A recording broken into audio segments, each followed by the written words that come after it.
The big news yesterday was promising vaccine results from Moderna. Hey, we're going to take a look at that, plus vaccine development in general as well. I don't like politicized medicine. As you know, I don't do left-right. I do up-down. Up-down is, do you have integrity, or are you ideologically rigid on the bottom? It's just a chaotic point of view down there. So, today is May 18th, not May 9H. I don't know what that is. Hey, no, it's not even May 18th. Good, googly. Let me get all of this right. It's May 19th, 2020. This is day 117. I'm calling this one Ava's show. Ava, if you're watching this with your dad, boy, you got a great dad. And let's get into that right now because we're going to go through email of the year. I got this from Matthew, and it said, "Hi, Chris. My name is Matt, a 30-year-old single father from Baltimore, Maryland." Yeah, Ava, that's right. We're talking about you and your dad. And this ellipse means I took out a whole bunch of very personal stuff that was really touching, really heartwarming. Matt had quite a journey to get to this bottom part of the email here. So he says, "So here we are today, a 30-year-old man who's been through some major peaks and valleys, and a 6-year-old girl that has an advanced perspective on the truly important things in life compared to other 6-year-olds in our world. Her mother and I get along great, a very mature co-parenting relationship that we were able to figure out ourselves as two adults without the need for court mediation." Love hearing that. "My daughter's name is Ava." Hi, Ava.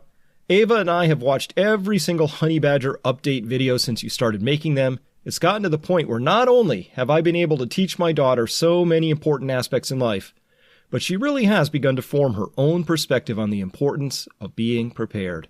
The one thing that I genuinely wanted to thank you for is the opportunity for my daughter and I to become the closest that we have ever been during her short 6 years of life.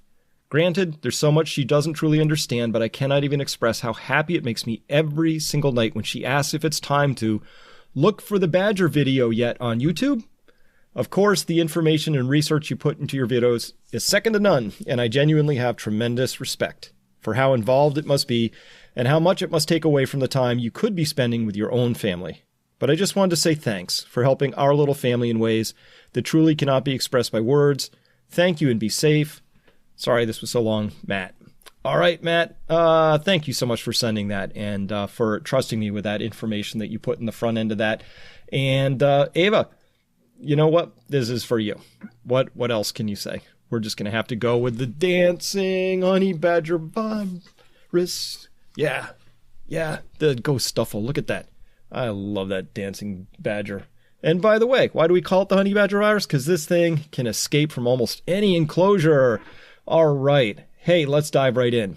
I don't like politicized medicine. We've got a lot of that going on. Oh my gosh, the storm that happened ever since Trump talked about hydroxychloroquine, and this has turned into a political Rorschach test. The Rorschach test, for those of you who are under the age of 90, I guess, it's getting on there, was a test where ink blots, which were typically symmetrical, so ink would be put out on a card, folded over, you open the card up, the blots take on lots of different shapes, and so the test would involve, what shape do you see? Some people might see an elephant. Another might see the Taj Mahal. Whatever you saw was supposed to reveal something about you. And so the political Rorschach test here is that hydroxychloroquine has become a political football at this point in time. And picking it up more than anybody was the Washington Post, which really has politicized medicine in this piece here. I told you I was going to talk about this yesterday.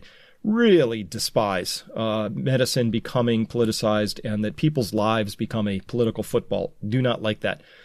They lead off here in this article by saying drug promoted by Trump as coronavirus game changer, increasingly linked to deaths. Increasingly linked to deaths. Look at that use of that word right there, would you? Increasingly. So let's find out what they mean. It's from May 15th. Here are the journalists.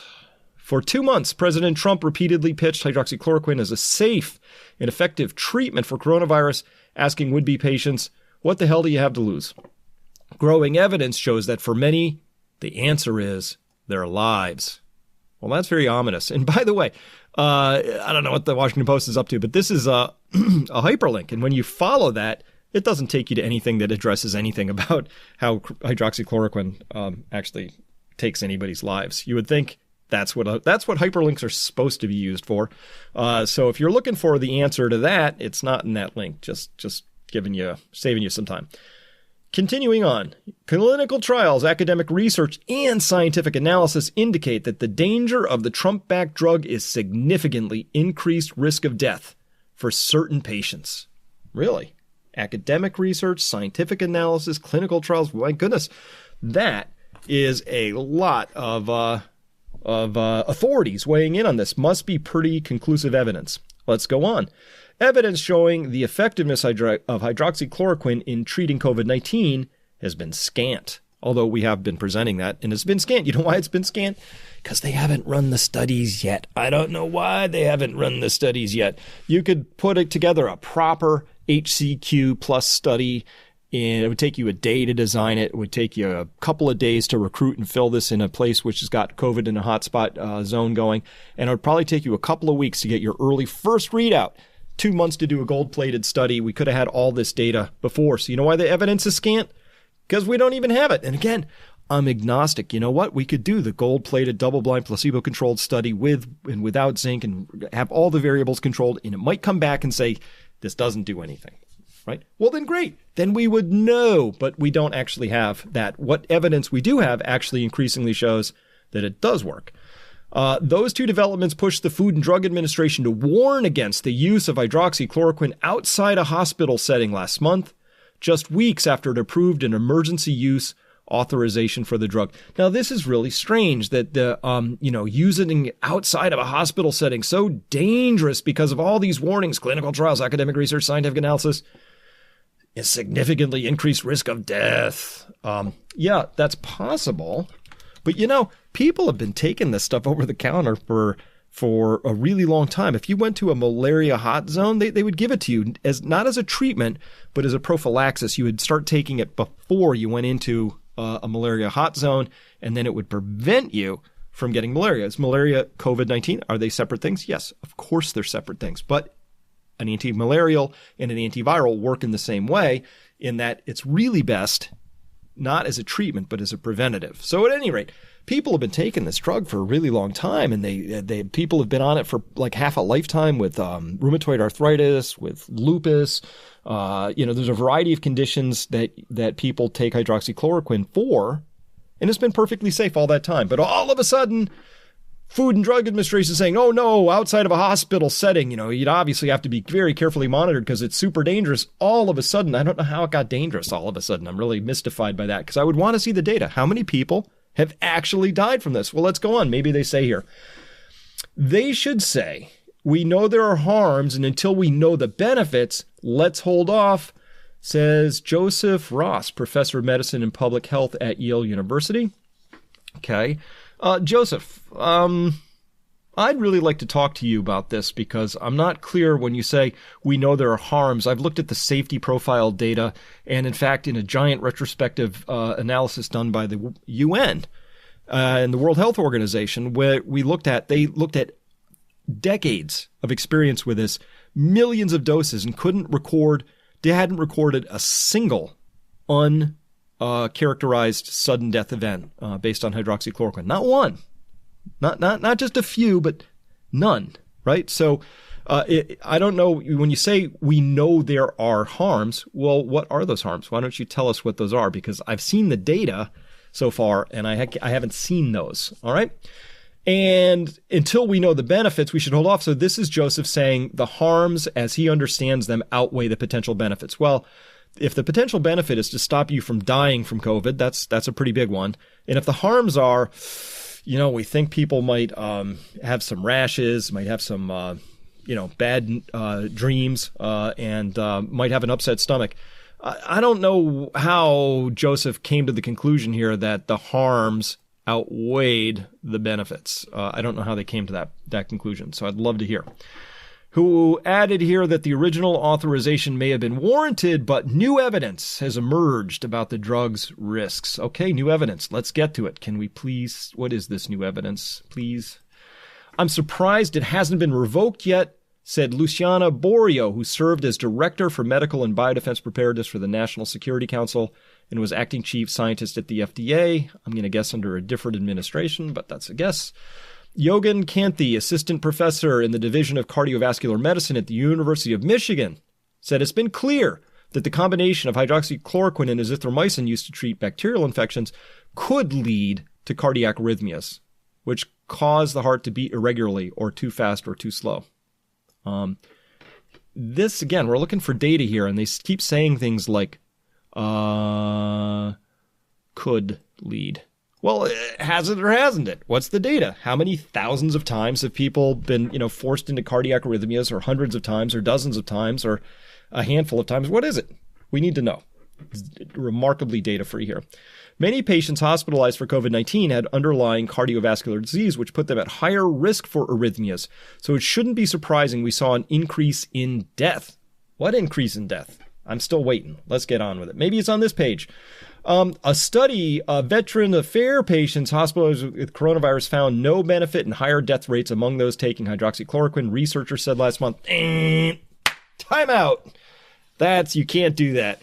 The Veterans Affairs, the VA study, and we use that word loosely here, it wasn't double-blind placebo-controlled. And the double-blind part means they were giving hydroxychloroquine very preferentially to who? The sickest of the sickest patients. It was the last Hail Mary thing. And they typically didn't administer it until the patients were already on a ventilator and too late to save and too late for hydroxychloroquine to work. And so they weren't randomized, meaning the doctors chose who got it, and they were preferentially choosing patients who were already sick. And oh, by the way, it doesn't work on patients who are already that sick. So that's not what that showed. It did not show no benefit in higher rates among those taking hydroxychloroquine. What it showed was that if you administer the airbag after the car accident, the airbag actually may do more harm than good. That's entirely possible, right? That's the analogy here. So they go into the data here. More than 27% of patients treated with HCQ died, and 22% of those treated with a combination therapy died, compared with 11.4% of those not treated with the drugs. The study said, my God, this is horrible, horrible, horrible, horrible, horrible, horrible reporting. Terrible, terrible. So you can't use that study for anything. Of course, we tore that apart a while ago. The National Institutes of Health announced Thursday it had begun a clinical trial of 2,000 adults to determine if the combination of HCQ and azithromycin, the cocktail touted by Trump, works as a therapeutic for those with coronavirus. By the way, you know what Trump is doing? He's also taking his hydroxychloroquine with zinc. ZN plus. That's zinc. That's how you would signify that. You know what's not in this NIH study? No zinc. Why is there no zinc in there? Everybody knows that the zinc has got a strong benefit. They should at least be saying we're not using zinc in this study because ... They don't even mention it. And we went through that as well. So I think that study is also designed to fail, and I'm unclear why you would do that way, and it's pretty bogus. Although there is anecdotal evidence that hydroxychloroquine and azithromycin may benefit people with COVID-19, we need solid data from a large, randomized, controlled clinical trial to determine whether this experimental treatment is safe and can improve clinical outcomes, Anthony Fauci said. I agree, Anthony, but if you don't answer why or why not you're including zinc in that study, this is actually a complete BS statement right here. So, no zinc.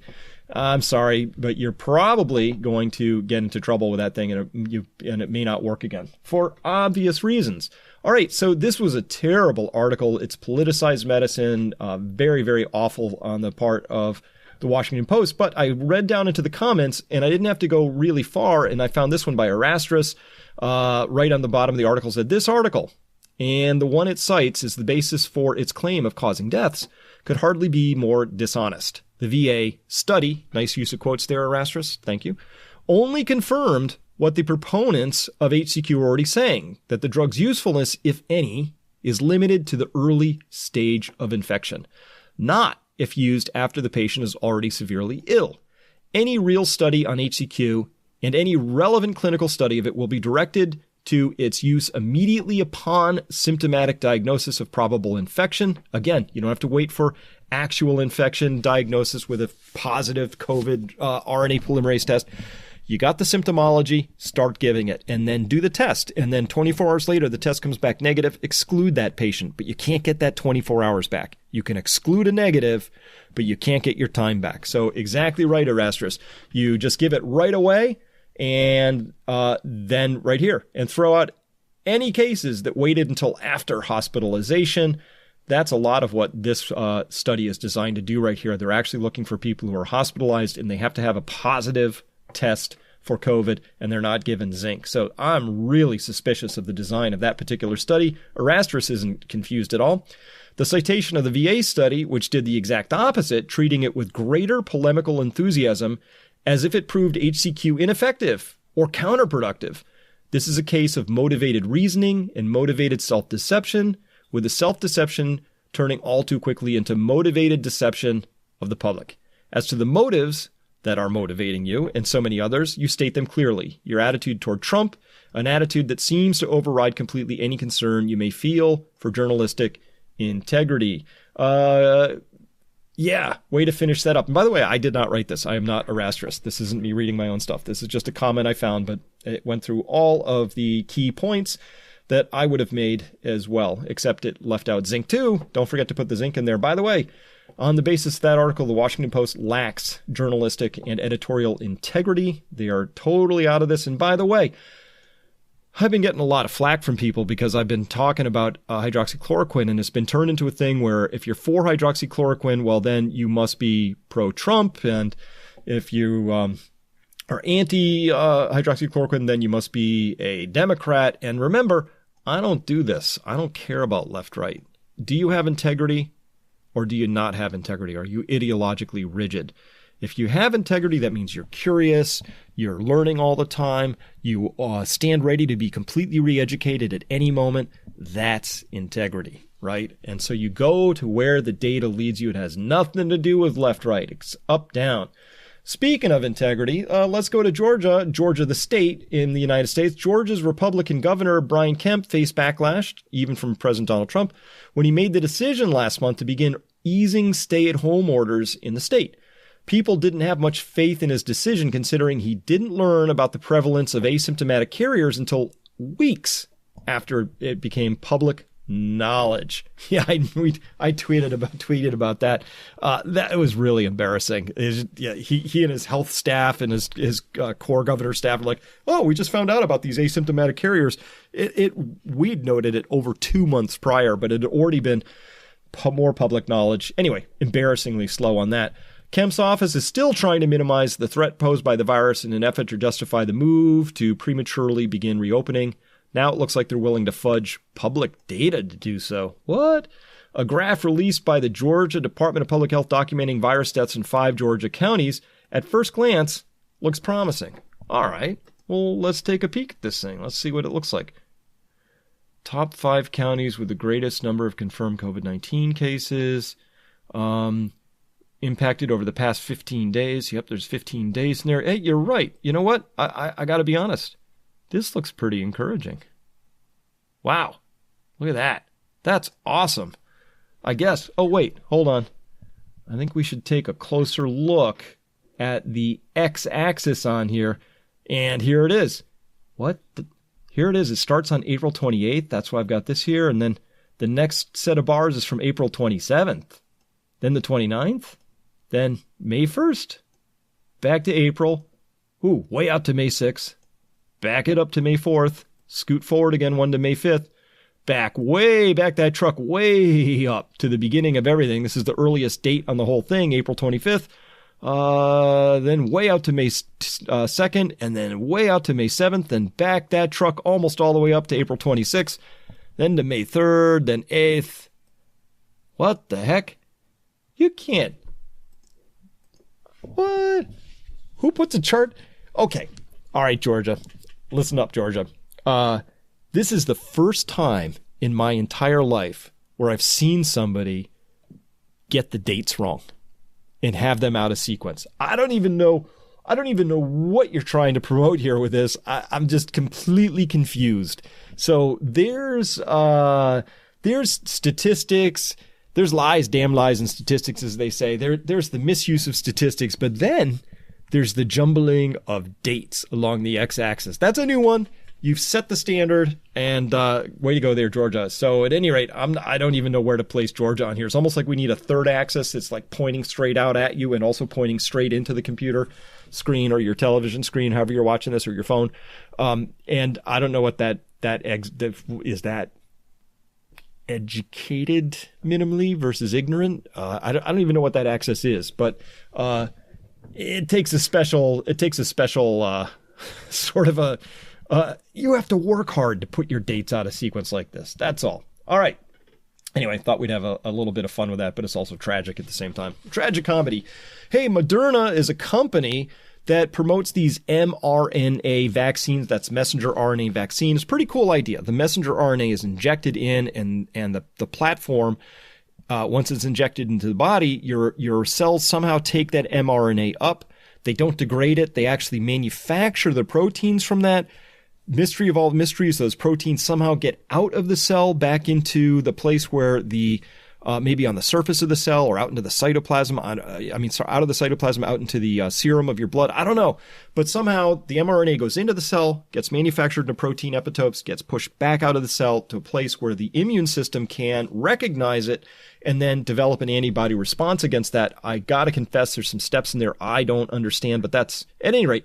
Here we are yesterday on May 18th. Early data shows Moderna COVID-19 vaccine generates immune responses led to nearly 1,000-point gain in the Dow. Big excitement. We have a really positive trial results came out. And it says here, a candidate vaccine for COVID-19 developed by the drug maker Moderna appears to generate an immune response similar to the response seen in people who have been infected by the virus and recovered, the company said. Okay, that's awesome. You want to see an immune response similar to that seen in people who have been infected by the virus. That's awesome. In a phase 1 trial, okay, and phase 1, by the way, is just supposed to be all safety. But I guess they're looking for other readouts here. 8 patients, just 8, who received 2 doses of the vaccine at the lowest and middle doses tested, that would have been 25 and 100 micrograms, developed neutralizing antibodies to the virus at levels similar to people who had recovered from infection, the company said in a statement. That's cool. Okay, so you want to see these things neutralizing antibodies. The test for that would be, first, they would detect if people had these antibodies at all. So they would give the vaccine, in this case, this load of our mRNA, 25 to 100 micrograms. And then the body, they would wait some time, takes a few weeks typically. The body mounts a response. Then you draw their blood. And you look for antibodies in the blood. So A, do they have them? Yes. B, to call them neutralizing, you would then take the live virus and mix the live virus with these antibodies or the serum from this patient. You would show that the virus could no longer infect cells in a culture. And if it couldn't, that's fine. But then you want to test, well, how many of these neutralizing antibodies are there or how effective are they? And then you would start to titer this down, meaning you would take this and start diluting. So if a person's serum was at 100% strength, and it could neutralize the virus, then you'd say, how about it? A dilution of 1-to-1. So it's at 50% strength. Can it still do that? And then you would do it again. And you keep diluting the serum down, and you keep asking the question, at what level does this serum no longer neutralize this virus? And for a really, really healthy immune response, really healthy, that you could actually dilute that up to 1,000 times. So that would be a really strong one. So we don't have the data to say how strong of a neutralizing response and or did it actually neutralize these antibodies from neutralize the virus from infecting other cells. We don't have that data here yet. That's still very preliminary. All right. The data were limited and only from a small number of participants in the trial led by the National NIAID, but they are still likely to be seen as encouraging. Research aimed to develop a vaccine against SARS, a related virus responsible for the 2002-3 outbreak, showed that neutralizing antibodies are pivotal for achieving protection. No surprise there. That's pretty standard viral stuff, vaccine stuff. The early readout included arms of the trial involving people ages 18 to 55 who received either 2 doses at the 25 or 100 microgram level or 1 dose at 250 micrograms. Okay. So I see 3 arms there. Okay. There were 45 people involved in these 3 arms, though neutralizing antibody data are only available at this point for the first 4 patients each of the 25 microgram and 100 microgram cohorts. Okay, so 45. So it looks like there's 15 people in each one of the arms if they divided them up Stevenly, because there's 3 arms, 45 people. So there would be 15 in each arm. So for some reason, we're only getting a readout from the first 4 patients. That means we haven't heard from 11 of these patients yet. And here's the first place we would say, okay, we're going to hope that how they selected these first 4 patients was random, or that they weren't cherry picking, or they didn't like go out and get readouts from all 15, but only, they only got like a, whatever that turns into, roughly a 25% response rate, and they're just leaving out the bad news. We don't know, right? But that happens a lot in this business. Clinical trials have to be, you got to lock the data under key, and you got to be very careful, because it's just too tempting in people with conflicts of interest. Like, let's say they own a lot of stock in the company and it's going to like explode in price. You wouldn't want them being the ones selecting which 4 patients they would pull out based on the data they were looking at to make a public statement out of. People who received 2 doses at the 25 microgram level developed binding antibodies at levels consistent with those seen in the blood of people who have recovered from COVID-19 infection. Okay, that's good news. People who received 2 doses at 100 micrograms had binding antibodies levels that significantly exceeded the levels seen in the blood of COVID-19 survivors. So we don't know what significantly exceeded. Is that twice as many, or exceeded in a way where you could say statistically it was significant? I don't know what that means. That's sort of vague language there. However, I'm just going to say caution is warranted here, because it wasn't all that long ago. It was just back earlier in May, where they had this big excitement over Sinovac. This vaccine maker had this really big, yay, we got a vaccine. We had very positive stuff. Again, the stock markets popped. Did the Oxford COVID vaccine work in monkeys? Not really. William Hazeltine here in Forbes writing this. The day after data appeared from the vaccine maker Sinovac showed complete protection of rhesus monkeys by their vaccine candidate. It was really, yay, that's awesome news. Whole inactivated SARS-CoV-2 virus particles, which is a very traditional vaccine that you might do. You take the whole particle, inactivate it, and put it back in, and this body recognizes it and says, let's mount an antibody / cellular humoral response, full-on immunological response. Scientists from the Jenner Institute in Oxford issued a press release announcing that their vaccine, an adenovirus vector-based vaccine that carried the SARS-CoV-2 spike protein, so they take this virus and they fuse it, make a chimera, and use that as the carrier method here, worked to protect rhesus monkeys, and that they were moving forward with large-scale human safety trials. All right, see, that was pretty awesome. At the time, the substantiating data was not available, same as here. We don't have the substantiating data, but once they printed it, now that we have that substantiating data in the form of a May 13th preprint, does the data support the claim? Not really. All of the vaccinated monkeys treated with the Oxford vaccine became infected when challenged, as judged by recovery of virus genomic RNA from nasal secretions. So what they did was they gave this vaccine to the monkeys. They developed neutralizing antibodies, and they said, this is awesome. And they announced that whole thing, and that sounded really good. But then the problem was their neutralizing antibodies weren't all that neutralizing, because when the monkeys were challenged with a live SARS-CoV-2 virus, the honey badger virus, they got sick. That didn't work out. There was no difference in the amount of viral RNA detected from this site in the vaccinated monkeys as compared to the unvaccinated animals. See, this is why we do tests like this, which is to say all vaccinated animals were infected. Well, that's a bummer. So you see they had this big splashy, press release that said this worked, and they're moving forward with large-scale human safety trials, but none of the vaccinated animals were protected. So I don't know why you would go forward in that circumstance. This observation is in marked contrast to the results reported from Sinovac trial. At the highest dose studied, no virus was recovered from vaccinated monkeys from the throat, lung, or rectum of the vaccinated animals. So that's what they reported, and the data said differently. So you gotta, again, everybody's excited, and listen, there are 40 plus separate vaccine sort of experiments and companies involved ongoing, and everybody's racing to be the first. Of course, you'd make a bunch of money when you do that. But you got to wait for the studies to be done, and they have to be done properly. So in this case, that's what leads me to say, here's why I'm cautious. And here's why I'm cautious. It says here, this is continuing on with the Moderna story and press release and all that. A phase 2 trial has already been given the go-ahead by the Food and Drug Administration. That is fast. CEO Stéphane Bancel said the company is pushing forward with a phase 3 trial. Oh my God, this is really fast, to start in July, and is ramping up its capacity to manufacture the vaccine. We are investing to scale up manufacturing so we can maximize the number of doses we can produce to help protect as many people as we can.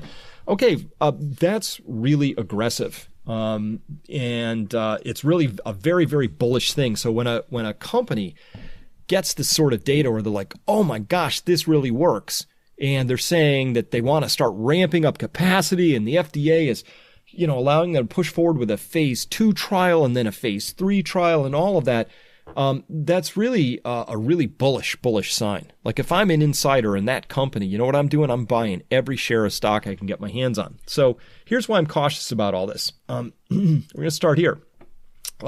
This was yesterday on CNBC. Stéphane Bancel is out and here talking with us, a news anchor here yesterday. And so Tesla Charts, which does some great research. I really like their Twitter feed. I follow Tesla Charts, of course. Says, one, it's good to be Stéphane Bancel, CEO of Moderna. He gets to go on CNBC and pump interim phase 1 partial data on a coronavirus vaccine. Let's have a closer look. This Twitter thread is why I belong to Twitter, because sometimes you get gems like this one, which says, in the second one here, Mr. Bancel is a prolific seller of his own company stock with an aggressive 10b5 plan, which allows an insider to sell on a announced basis. He basically sells every week. Okay, so all of these red things, these are all sales by Bancel. Sales. Selling up to the maximum on January 22nd, sold 15,000 shares in a single event, in a single transaction. So selling all the way up, including right here at the end. Hey, what's that green flag, you say? What is that green flag? Well, let's have a closer look here. Turns out the top holder of Moderna stock is Flagship Pioneering Inc., holding 42,261,351 shares. They're holding 11.3% of the total outstanding. They've been selling as well, as you can see, but there's more. So a lot of people buying the stock here in the green, but look at Flagship Pioneering, really just dumping huge amounts, including here on the 11th of May, right when they should have had some of this trial data in hand. So who owns Flagship? Who is that?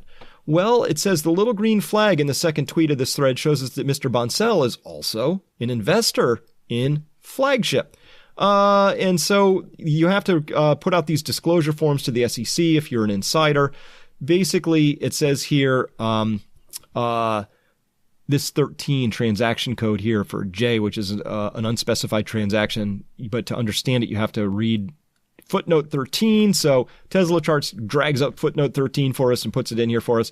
13 represents the receipt of shares by the reporting person pursuant to pro rata distributions in kind without consideration of shares of the company's common stock affected on May 12th, 2020 by Flagship Ventures Fund to the partners of Flagship Fund 4.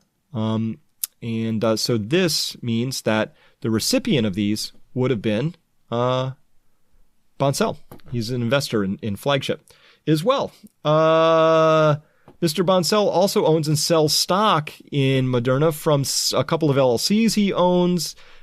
This one is 11, footnote 12, and one is called Boston Biotech Ventures. The reporting person, so that's Bancel, is the majority equity unit holder and the sole managing member of Boston Biotech. And these shares here, the reporting person is the majority equity unit holder, sole managing member of OCHA. And this is how many shares they hold, and they're just selling thousands and thousands of shares. So as well, right after that big splashy announcement, Moderna, later that same day, 9/14 that night, announced that it plans to raise as much as $1.3 billion through a sale of shares to fund manufacturing of a coronavirus vaccine, seen as one of the frontrunners. The U.S. biotechnology firm will sell 17.6 million shares priced at $76 a piece. That represents a 5% discount to Monday's closing price, which of course had an enormous pop because of the great news that Boncel came on and said, we're very encouraged. These are really, really strong results. So when I say I'm cautious because you would think that a company that's ramping up its capacity to manufacture, raising money to scale up manufacturing, this is it. This is the major payday. It's just a little suspicious, little conflict of interest. I'm just a little curious about it because, listen, I totally understand if all of my eggs were in one basket and I built a company up, I may well want to diversify and sell as well. But you notice here that there's been a lot of diversifying happening all along the way here. So this is falls under conflict of interest, and it's something that we would want to be looking at more closely. As well, I have strong questions to the FDA about how they allowed Moderna to completely skip any animal testing or trials when they went straight into humans. And so I want to just talk about vaccine development very quickly. Here is FDA download, which talks about safety assessment. So that's the big thing in vaccine development. You want to go through a lot of safety assessment because it turns out the human immune system is a highly complicated, complex system, and that lots of things can and routinely do go a little haywire in that whole process. Sometimes you get what you think are neutralizing antibodies, but it doesn't actually work. Sometimes you get these immune responses that are actually more damaging than the thing you were trying to treat in the first place.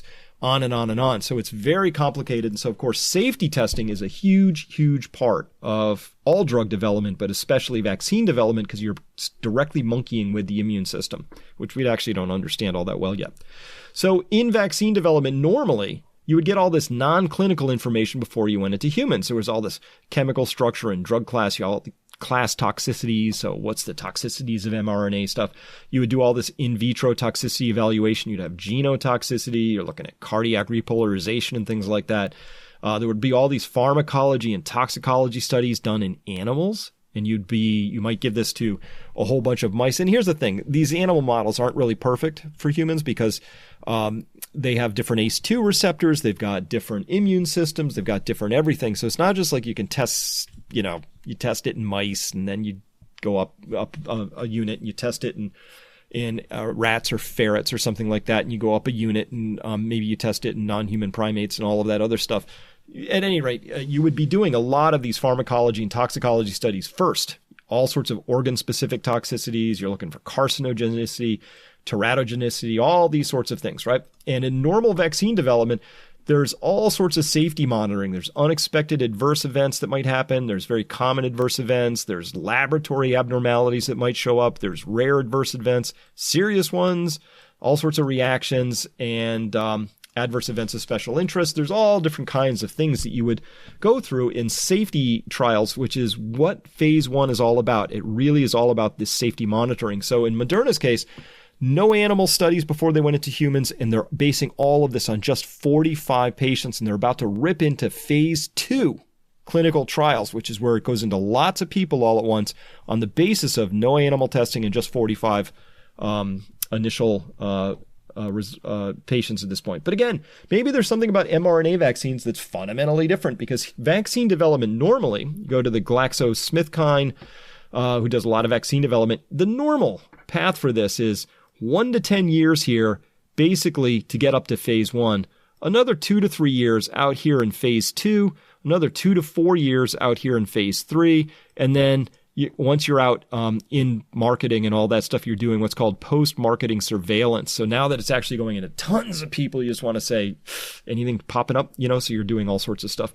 And by the way, in the research phase, the identify antigens and produce antigens, I think Moderna was able to skip by both of those because the mRNA comes straight from the virus and it produces exactly what you want to produce. I don't know if it's folded properly or it has the exact correct epitopes. We don't know any of that stuff yet. But that would be the theory. But then there would still be all this preclinical testing, which involves all kinds of stuff I just mentioned, the toxicology work, there would be in vitro toxicity, there would be in vivo toxicity in the animal studies, all that stuff. They jumped straight into basically phase 1. They went straight here. And I understand we're in an emergency and all that, but they cut a bunch of steps out. These are here for a reason. And so at any rate, let's just say that if this vaccine comes out and everybody's all gaga over it, I'm going to sit back and watch for a while before I would consider taking it, because I don't believe in skipping these early steps. And then you would get all this, and typically this is a very iterative process where you would go back and forth and, you go round and round in phase 1 to get the doses right and all that. And maybe they've figured out that it's somewhere between 25 and 100 micrograms. Great. But to then skip straight into phase 2 is pretty aggressive. But then to already be talking about a transfer process to manufacturing, right? To already see that, this is in the press release. It's talking about Stefan Bancel's talking about ramping up capacity to manufacture, and they're investing. We are investing to scale up manufacturing. Is really, you got to be super bullish about that, because you're basically skipping even running the phase 2 trials, which is where you find out if this thing actually works. So far they've said, well, we think we've got safety based on these 45 people. We don't have too many adverse events to tell you about. We think we've got some efficacy, at least based on these neutralizing antibodies we saw. But now we're going into phase 2, and that is an enormously expensive process to think about how you would scale up into manufacturing. So racing ahead, super bullish. If that's how you believe things are going. It's just kind of weird that somebody who's super bullish is also super dumping their own stock at this point in time. So that's just curious, right? Curious. All right. Also, from the GlaxoSmithKline link, we would also say preclinical testing. I just want to talk about that again really quickly. First, you really got to do this stuff because you want to understand how the potential vaccine works, how it's likely to affect the body. It's very complicated. It's much more complicated than saying we give a protein or something that confers this right epitope shape so that your body sees it and recognizes it as foreign and fights it, right? Because there's all kinds of things. We found out that the military studied people who had gotten the flu vaccine and discovered that they were something like 36% more susceptible to catching COVID. We don't know why. There's the way that being vaccinated for one virus spools up your immune system, which then leaves it more exposed to a different virus, or sometimes less exposed. Maybe the BCG vaccine actually fires up the immune system in a way, which is the tuberculosis vaccine, in a way that actually gets your body primed to fight off COVID-19. It's very complex. So at any rate, that's what they're talking here, is how the potential vaccine works and how it's likely to affect the body. Before any testing in humans, a new vaccine will undergo careful investigation in the laboratory, followed by trials in animals. This is the part I'm not really clear what happened with Moderna. I think they skipped this part right here, and I'm not sure how or why the FDA did that, but I'd like to look into that more. The potential vaccine will be checked to ensure any purification has not altered its identity and that it stimulates the appropriate immune response. The effects of adding any adjuvant system will also be evaluated. An adjuvant system is something that helps prime and spike the immune response. So you give the particles that you're going to give plus this adjuvant, which is something that just spools up how your body recognizes and begins to fight this thing. As well, animal trials follow strict guidelines laid down by regulatory authorities and will only be carried out when questions cannot be answered with another method. So it's kind of interesting. This went straight into humans and even skipped the usual step of maybe giving it to monkeys so that you could test it in that system. So a lot of things kind of got skipped over. Hey, maybe it'll all work out. But I'm just telling you, this whole system came about through many, many, many decades of trial and error. And so this is a pretty locked down process. Some of it seems to have been skipped. All right. And just as a reminder, hey, Ava, you still listening? Yeah, this is for you. So let's just have a little more dancing. Honey Badger Virus, crank up your favorite tunes. And this is for you. All right. And with that, I think we're about ready to jump into conclusions, but I'm not going to shortchange the dancing Honey Badger Virus. All right. Conclusions. All right, Georgia. Oh, Georgia. Come on. All right. Enough said about that. You can't. Come on. who screws up the dates on the x-axis? I mean, seriously. All right. I am suspiciously hopeful about the Moderna vaccine. A little emphasis on suspiciously. I'm squinting hard at the skipping of the preclinical animal testing, and I'm also squinting hard at all those insider stock sales. Both of those things together, I'm just kind of like, not kind of how I like my drug development and vaccine development to proceed, but there it is. So we'll just keep watching it. I'm just telling you, I am not. If anybody out there is thinking, you know what? Oh my gosh, positive vaccine news. Yay, it's done. There we are. I'm just saying you might want to hold back on some judgment on that for just a little bit. Okay, Washington Post lacks integrity on the HCQ story, really does. Medicine and lives should never be a political football. Not in my world. That's not an up-down thing. If you have integrity, you don't play politics with people's lives so you can so your team wins. It's just not appropriate. Ava is a wonderful daughter, and she has a great dad. So if you're still listening, Ava, you got a good dad. Matt's a good guy. Please help more people hear our message, please. You can do this by A, sharing the link to your friends, okay, the link to this particular podcast here. B, subscribing to this channel. And C, liking this episode. When you subscribe to this channel and you like this episode, that tells the YouTube algorithms that this is a worthy channel, and then they promote it to more people, and then more people get to hear this message. And so this is a message of integrity fundamentally, which is we will go where the data leads us. That's my promise to you. And I'm going to connect dots, and I'm going to be suspicious about things, but guess what? If the Moderna vaccine turns out to be all that and a bucket of ice cream, I'll be the first on that bandwagon too. So just saying, wherever the data goes is where we go. And by the way, some of that data has been a lot of insider sales of the Moderna stock, and that's a suspicious thing under normal circumstances because we understand how conflicts of interest work in this story. Hey, if you want to watch that webinar on WTF, What the Fed 2, this is the link to that. Just wander on over there and sign up for that, and you can watch that whole wonderful, wonderful episode with Grant Williams, with Charles Hugh Smith, and with Mike Maloney, myself, Adam Taggart, as the moderator. So people getting great feedback on that. So if you haven't had a chance, there's your reminder. Go check that out. And remember, plant a garden. Please plant the garden because you're going to get lots of free vitamin D out of the deal and tastier food, and you'll reconnect with nature in your own food. All good things. As well, I think there's a good chance that we may well need access to good veggies later this year. All right, that's it. That's all I got time for today. Thank you so much for listening. And bye-bye. Ava, don't give your father any trouble. Go right to bed after you brush your teeth. All right, thanks everyone for listening. We'll be back tomorrow. Bye. Hi, folks. Adam Taggart, co-founder of Peak Prosperity, here with good news. In his daily videos, Chris often refers to the book that he and I wrote, Prosper, How to Prepare for the Future and Create a World Worth Inheriting. It presents a practical model for living with greater resilience, and those who read it and followed its advice were much better prepared for the coronavirus outbreak than the average household.